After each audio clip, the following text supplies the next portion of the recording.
Central Minnesota Sports Hub. It's the Morning Sports Desk, presented by Wadena's Pizza Ranch and FunZone Arcade. Available on Apple Podcasts, Spotify, or wherever you get your podcasts, and streaming on YouTube. It is the Morning Sports Desk on a Friday, the 18th of April. It's powered by Pizza Ranch and FunZone Arcade. I'm CJ Baumgartner. No Corey Tackman today. We couldn't even get Zeke, so we got Jared Reinitz, our sales guy here. He's going to join us in on some sports talk today. He's going to preview some Wolves-Lakers. Jared, you're making your first appearance onto the Morning Sports Desk. How you feeling? I feel a little bit nervous. This is the biggest thing I've done in a while.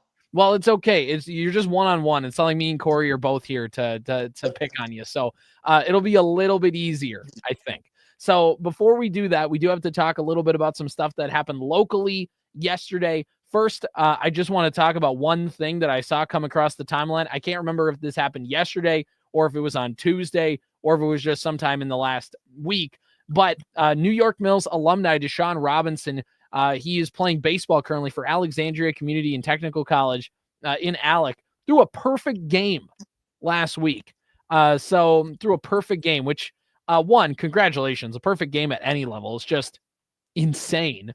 Secondly, to get to do it at a collegiate level of any kind is even more insane. And it just once again goes to show that the baseball in this area is just incredible with some of that stuff. So congratulations to him. And I'm sure there's a lot of New York Mills Eagle baseball faithful that are very, very happy upon hearing that news. So congratulations to him. Speaking of baseball, speaking of Park Region Conference baseball, we got a little action yesterday afternoon between the Parker's Prairie Panthers. They hosted the Wadena Deer Creek Wolverines. Kyle Gelsine was on the call yesterday, and he was entertained to a good one. So bottom of the first inning, Parker's Prairie gets a couple runners on base, get a double steal, gets runners on second and third, and all of a sudden, the Wolverines are in a little bit of trouble. Of course, Ben Krecklau on the mound gives up a couple base runners, and then, according to Kyle, retired 18 in a row after that point and just breezed through things for Wadena Deer Creek. So the Panthers were able to take a 1-0 lead on an RBI ground out. And then for the rest of the game, because like Kyle said, one of the first batters, it's a, right to third base, kind of hit the lip, right to the chest of a third baseman, Carson Davis. He's unable to quite field it properly. Kyle said, in my book, I gave him a single because that's just a tough play. That's a tough thing to ask. That was the only hit Parker's Prairie had in the entire game. So if you count that as an error, technically Ben Krecklau threw a no-hitter against the Parker's Prairie Panther baseball team, which is ranked top 5 in Class A for the Minnesota State High School League baseball rankings. And just overall is a good team. They're undefeated, coming in 4-0. Last week, the Panthers beat the Wolverines 14-4, and the Wolverines got revenge here on the road. And, of course, coming up big in that one, Connor Dudke came up with some big hits throughout the game. Obviously, Ben Krecklau with a huge performance on the mound. And the Wolverines were able to come away with a 5-1 victory over Parker's Prairie in a really good statement victory. Haven't had a chance to talk with Coach Kyle Dykoff of the Wadena Deer Creek Wolverine baseball team, but I guarantee he's going to be pretty excited to talk about that one and kind of use it as a big building block victory. For Parker's Prairie, that loss, obviously they don't want to lose, but that's not going to hurt them in any sense. It's a AA loss. It's a conference loss, which does make things interesting. If you're Wadena Deer Creek, you're like, hey, we split with the Parker's Prairie. The conference is open to us if we can stack some wins on top of each other here to have a chance at that co-championship. So even though it's mid-April and there's still a whole lot of baseball to be played, but a big victory for Coach Dykoff and the Wadena Deer Creek Wolverines. Certainly a big confidence boost for them throughout this early season. Got the timely hitting when they needed, got a huge pitching performance. Talk about it in hockey all the time with the goalie standing on his head. Well, when a starting pitcher stands on his head, you're able to do a lot of good things as well. So that's a very potent, very experienced Parker's Prairie Panther lineup, and he was able to keep them in check on that afternoon. So congratulations to the Wolverines, and we move on to next week. Again, you can find our full broadcast schedule online at wadenaradio.com or the Superstation K106 mobile app. Checking some things out here as well on the old Sports Cow Facebook page, which is where you can find any of our local sports content. It's customary, Jared, that when Corey and Zeke are on, whenever we mention Sports Cow, somebody's got to throw out a moo. So moo. All right, perfect. That was a very Duval-esque from from the Jaguars coach. Normally it's a very dry move, but I like the enthusiasm. I love the enthusiasm here so far. On the Sports Cow Facebook page, you can see a senior Jack Primus signed his letter of intent. He is going of Uppsala. He is going to play baseball for Concordia in Moorhead this the next upcoming school year. He signed that letter of intent yesterday. So a member of the Uppsala Swanville area baseball team going to play at the next level. That's pretty darn cool as well. Another thing to shout out, Joey Cole got her 500th career strikeout earlier this week too, which is, again, pretty darn cool. All right. We are going to talk about the Wolves. We are going to talk about the Lakers. We are going to talk about this big playoff series that is starting tomorrow, 7:30 tip-off, which is a lot better than the Wild's game 2, which I think is like a 10 o'clock tip-off, something ridiculous like that. So all good things coming up here. But first, we need to talk about the Pizza Ranch and FunZone Arcade in Wadena. I know it's Friday, but Thursday was yesterday. And I got to tell you that if you want wings, you stop by the buffet at the Pizza Ranch on Thursday nights because it is wing night. You stop in there, you get the legendary buffet, you get your pizza, you get your salad bar, you get your mashed potatoes, and then you get your chicken wings. You can enjoy boneless and traditional wings with the variety of sauces they offer, and they got some delicious fries. Who needs to drive all the way to Brainerd or St. Cloud and go to Buffalo Wild Wings or Fargo when you can just go right here to the Pizza Ranch and FunZone Arcade in Wadena and stop in and grab all of those as well. And by the way, you also, once you're done filling up your belly, can go to the FunZone Arcade and just play to your heart's content and play all of the cool games they have. They have a new Star Wars game there that's like the Avengers game they've had previously. Corey Tackman talked about it yesterday, said just a lot of cool things about it. So again, Pizza Ranch and FunZone Arcade in Wadena, the place to be for all of this cool stuff, to get your wings, to get your fries, to get your legendary pizza, mashed potatoes, salad bar, all of that stuff. And then, of course, you get the FunZone Arcade as well. Pizza Ranch and FunZone Arcade, proud sponsors of the Morning Sports Desk. All right, Jared, now it's time to do this thing. Wolves, Lakers, starting things out. Game 1 tomorrow. Here's how we're going to do it. This is how we've been advised by Corey to lead this discussion. He's here in spirit. I know we had a discussion about it yesterday. He said, we just need to give you the floor, make your case. What is your thoughts on the series? Let it all out. First thought that comes to my mind is... I think it should be prefaced, by the way, before we get going. You are a Luka Doncic fan. You're all in on Luka, which means you do have the Lakers bias, which is why we got you on here to get from that Lakers perspective. Okay, go ahead. Luka fan first, not a Laker fan, but Luka fan first. So I follow where Luka goes, I go. First thought comes to mind in this series is, how do the Lakers defend the T-Wolves' massive size advantage? The Lakers play Jackson Hayes, their only center, who's not really a center. He's only like 6'9", 6'10". And then after he goes to the bench, they pretty much play small ball. It is guys between 6'5" and 6'8", and they just switch everything, and that's how they play defense and offense. Yeah, I mean, that's kind of how things roll. How do they match up against... Obviously, the Wolves have the size advantage here. The Lakers don't have that true center. How is that going to look considering the Wolves have a considerably bigger lineup? I think the Lakers are going to try to spread everything out, and they're trying to put Gobert to the bench and try to play him off the floor. Everything's going to be switched defensively, and they're going to play 5 out, spread out, let Luka Doncic go isolation. And the T-Wolves are going to need to decide, are they going to help and make the others hit open threes, or are they going to let Luka go one-on-one and force tough mid-range jump shots from Luka? Yeah, obviously the defense for the Wolves is going to be the big thing to talk about. Let me put it to you this way. What happens if the Wolves decide, okay, fine, Rudy's going to play, but we're going to limit his minutes a little bit. We're going to try and go small right with the Lakers. How does that matchup look? I feel like exactly what the Lakers would want to do. I think they want to play small. That's why they tried trade for Mark Williams. Trade got rescinded because of health. I think the Lakers know they have to play small ball, and I think the best chance for them to play small ball is that other teams match up with them, because they're not going to win the rebounding advantage. The T-Wolves are going to win on the offensive glass, and if you give the T-Wolves that many opportunities, they're going to end up making shots. I think they are not an overly great shooting team, but they are a very good basketball team that can do everything. Yeah, and outside of size, what other things about the Minnesota Timberwolves make a Laker fan kind of think like, okay, here's what challenges are going to bring us through the series besides size and Gobert, and that's kind of the big thing. What are the other things where it's like, okay, we're going to have to figure out how to navigate this? The multiple defenders that the T-Wolves have that they throw on Luka and LeBron. Because you think of just James McDaniels as one of the premier defenders in the NBA. Anthony Edwards can play defense. Alexander Walker's good. They bring off Jalen Clark can play. Julius Randle looked pretty good the few times that he guarded Luka this year. And then you throw Naz Reid, who played pretty well last year against Luka. They just have 6-7 guys that can play good perimeter defense, which most teams in the NBA do not have. Don't forget Dante DiVincenzo either. And Dante DiVincenzo, I forgot about the newcomer, and he is an excellent defender. So yeah. They have the matchup against the Lakers to play because the Lakers are going to be all perimeter defense, all perimeter offense, and they have the opportunity to defend that well.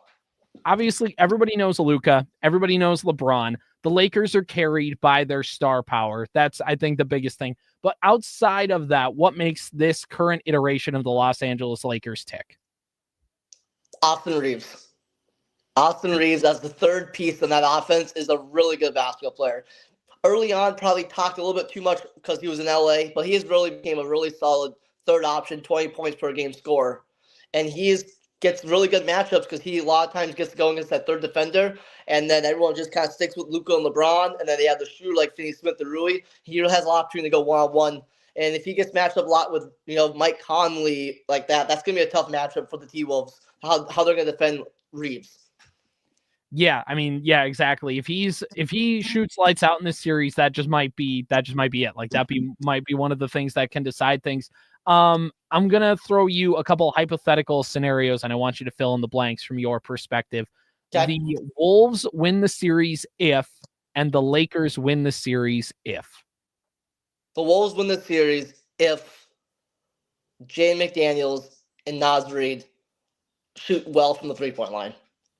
Jay McDaniels and Naz Reid feel like the two X factors for the Wolves. Jay McDaniels gets a lot of good looks with this offense because the Lakers are going to send doubles to Anthony Edwards and shift the floor to Anthony Edwards. And I think JJ Redick's going to make the others, Walker, Reid, DiVincenzo, McDaniels, to hit open threes. And McDaniels is going to play a lot because he's the best defender on the T-Wolves.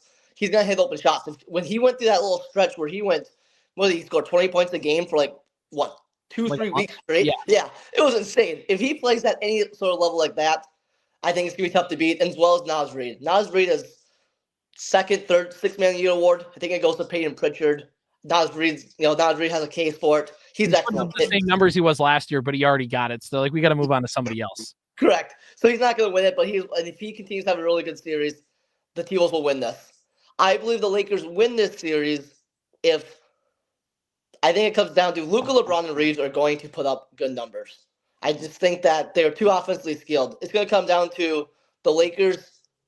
I think they're going to overhelp on Luka, and I think that's Finch's strategy is overhelp like he did last year when he played for the Mavs. Rui, Vanderbilt, Finney-Smith, Gabe Vincent. All those guys are going to hit open three-pointers. Yeah, I think kind of rolling things down the line here. Let's go about it this way. Let's kind of rank it from this aspect. And just kind of go down down the line of certain aspects of each team. If you're going to give the advantage to either team offensively, which team do you give the advantage to? The Lakers. Okay, defensively, who are you giving the advantage to? Wolves, clearly. Okay, who are you giving the advantage to in terms of coaching? So Chris Finch has the experience, and so you probably want to slightly nod towards Chris Finch, but JJ Redick has been a very good coach from what he's been able to do and overcome with the Los Angeles Lakers with their roster deficiency. They've actually been better defensive team rating with Luka than they were with Anthony Davis, which speaks loudly to the coaching of JJ Redick. Yeah, and this is the interesting thing about Redick because, we're going to find out very quickly how much of this year has been, hey, Redick is doing a good job. He's invigorated the Lakers, and how much of it is just a little bit of honeymoon phase because things haven't really gone wrong a ton for this team yet. And also okay, now it's not just a one game, you play this team and you had a couple days to prepare and you play that game and now you're done and you're not going to see them for another 2 weeks. Like, how do you handle playing somebody, on Saturday night? And I think there's like a week before they play game 2. So like, in the time you get to prepare for game 2 and make the adjustments, how does that look in the game? And obviously JJ Redick is a sicko in the complimentary term with how much he loves basketball. Like, there is going to be a little bit of that push and pull, the chess match, whatever phrase you want to use. That'll be interesting. And yeah, it'll be interesting to see. You got to give the advantage to Finch because he's been to a Western Conference Finals. Like, you just have to give him that right now. But this series, we'll find out. We'll find out how much that is. I want to look at the bench. Which team has the better bench? It's clearly the Minnesota Timberwolves. The Lakers play 3 bench guys: Finney Smith, Vanderbilt, and Gabe Vincent. And I don't know. I think Finney Smith would probably be the only guy that would get minutes on the T-Wolves bench. Yeah, and an old friend, Jared Vanderbilt, I heard a Lakers fan out there on social media was like, don't worry, we got Ant. We're going to put Vanderbilt on him. And it's like, okay, fine. Let Vanderbilt play 30 minutes a game because he's a net nothing on offense. Like, he does nothing for you in that aspect. Like, that is going to be an interesting thing of like, it's not just that easy. Like, you have to deal with some of that stuff throughout the series. And okay, so we talked about benches. Tell me who wins this series and in how many games. I'll go Lakers in 6. I fully believe basketball slows down and it's an 8-man rotation. So the T-Wolves better bench, but it's a 7-8 guy rotation and the starters play so many more minutes. And what I believe the difference is, NBA playoff games are 5 minutes or less, games are close. T-Wolves' weakness is probably closing out games. One of the worst teams, or the second most losses in the NBA in clutch. And the Lakers with LeBron James and Luka Doncic are probably going to get good looks. I believe those two are pretty good clutch players. So I think that's the big advantage. And I think the Lakers' star power, the trio in LA is so much better than the trio in Minnesota. I think that is the difference, that Luka, LeBron, Reeves are going to probably put up 75 to 80 points a game. And the bench is the other 4 or 5 need to find about 30 points. And I think they can find 30 points between Rui and some Hayes' dunks and Gabe hits a couple threes, and then you're at 30. Yeah, I mean, I think you bring up the point of the clutch games, which is important. The Timberwolves would be right up there with the Lakers fighting for a 3 or a 2 seed if they had found a way to win some of those clutch games, and their kind of late game issues, hanging on to leads, or when you're right there with the team, finding a way to get a play. Last year, they all turned up Millhouse, for lack of a better term. This year, it's tipped in the other direction. And, most of those games end up being 50-50, and the Wolves have found a way to make it 40-60, and that's really impacted them this season. And so, yeah, the Lakers have clearly the star power with LeBron and Luka, but the Wolves have, to where I'm going to say Wolves in 5. I say Wolves in 4 till it ain't, but I'll pick Corey Tackman's point of Wolves in 5 because the Lakers do have the star power. They do. But like we just talked about, we went through that. You give the edge to the Lakers offensively, but the Wolves play better defense and the Lakers have to play defense against this Wolves squad. So I'm like, with that, and then with the coaching, again, maybe Redick proves that he's got some big game plan. It's not out of the realm of possibility. I'm not saying it's not there, but just kind of what we know right now with Chris Finch being the better, the more tenured playoff coach out of the two. When you look at the deeper bench, I know, like you said, that's a good point. The benches aren't always as big as they need to be. The Wolves aren't going to be playing 9-10 guys. It will get tighter, but the first 2 guys coming off the bench are going to be Dante and Nas anyways, and Jalen Clark will mix in every once in a while too. So it's not like that they have to go deep into their bag of tricks here to find good players. But I think overall, that's the reason why I give the Wolves the advantage. I think the star power of LeBron and Luka are going to create challenges. They are going to get theirs. And like you said, it's going to come down to some of those kind of secondary players. Are you able to fill in your role and then some, or who's going to step up and make a play? Obviously, for the Wolves throughout, I mean, you look at the series against Denver, Karl Anthony Towns had a great series in that. You look at the series against Phoenix last year, and Ant had a great series. And you look at the Western Conference Finals, right? Like Kyrie just stepped up and played out of his mind for 5 games. And it's just things like that. You don't know who's going to step up in this stretch, but either way, I think all of these games are this is not going to be like a Wolves Denver series where it's just 30-point blowout followed by another team blowing it. This is going to go down to the wire. This is going to be interesting. I will give you this, though. If it does come down to every game is like a grind it out, within 5 points, somebody's got to find a way to win. That does scare me as a Wolves fan, considering how this regular season has gone. Who is going to be a player at the end of the series for either team that you are going to go, oh my gosh, like I can't believe that guy had this series?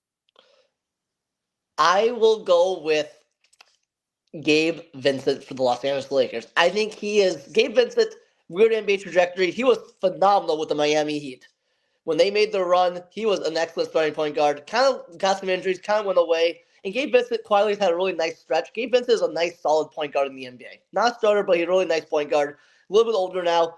He's had some good stretches with LA, and I think he has the opportunity to get good looks and get the Lakers offensive kind of in rhythm a little bit as a backup point guard. I think he might be the guy that people are like, oh, Gabe Vincent. We haven't heard from him in about 4 years. Yeah, no, that's a good one.